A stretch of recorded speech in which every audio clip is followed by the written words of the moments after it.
మా బుడ్డది వయసు స్కూల్కి వెళ్ళినప్పుడు ఇది చూడండి, ఒక్కొక్క రోజు ఇలా ఇంత సైలెంట్గా పోతుంది, గమ్మని పోతుంది. బ్యాగ్ ఎవరినే కానీ ముట్టనీదు. అటెండర్ అని అంటారు, నీ కూతురు భలే గట్టిదబ్బా, బ్యాగ్ చూడు అసలు చేతికే ఇవ్వదు, నేను ఎత్తుకొని పోతా అంటే కూడా ఇవ్వదు అసలు అనేసి. ఆయమ్మలు ఎంతమంది కూడా మోసుకెళ్తాంలేమా అంటే వినదంట, నేను ఒక్కటే ఎక్కాలంటది. ఒకసారి అట్లనే మేము అప్పుడు మ్యారేజ్కి వెళ్ళినప్పుడు కింద పడినప్పుడు కూడా నాకు దెబ్బ తగిలింటే అమ్మకి దెబ్బ తగిలింది అని ఏడుస్తుంది. మళ్ళీ మా బ్యాగ్ ఆడే ఉంది, నా హ్యాండ్ బ్యాగ్, అమ్మ బ్యాగ్ ఆడే ఉందని ఏడుస్తుంది. ఇంకా చిన్నగా ఉన్నప్పుడే మా వయసు జాస్తి అంత తెలివైంది. అదే విషయం జయాకి చెప్తుంటే నీ కూతురు భలే తెలివైందిలే అని అంటుంది.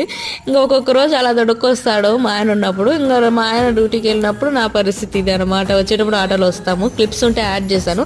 ఇక్కడ వీళ్ళు పడుకోన్నారు, నాకు ఎందుకో దయ్యం మారుతూ 3 వరకు మేలుకున్నానా, ఆకలేసి అప్పుడైతే ఎగ్ రైస్ కలుపుకొని తింటా ఉన్నాను. ఈ మధ్య 1 వీక్ నుంచి నిద్రే పట్టడం లేదు, ఎందుకో అర్థం కావడం లేదనమాట. ఎగ్ రైస్ అయితే సూపర్ వచ్చింది అబ్బా.